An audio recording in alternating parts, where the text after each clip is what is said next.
Hello guys, welcome back to the R6 series, and today I'm gonna be installing the Atlas throttle control, motorcycle cruise control on the bike on the R6. I always install Atlas throttle control on my bikes, whichever bike I get, just because sometimes, spooky, because sometimes I tend to want to just cruise. I don't want to, because the more I give gas on it, the more I just want to go fast and shit like that. So sometimes the Atlas throttle control helps me respect myself, I don't know how to put it, but if you ride a bike, you know what I'm talking about. But yeah, I'm gonna install that on the bike, and yeah.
Installation is done, and we'll start off the bike and just rev it for a little bit. You see how it works.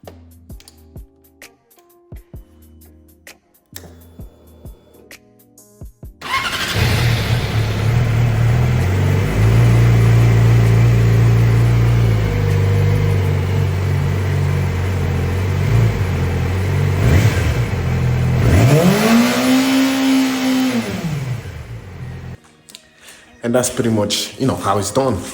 I kind of like it. Works pretty good. If you're looking for something, there's some cheap ones on Amazon and all that. Just search like throttle, cruise control. You can kind of see some, but I prefer Atlas because it's very sturdy. Stay tuned for the next one. Thanks for tuning in anyways. Don't forget to subscribe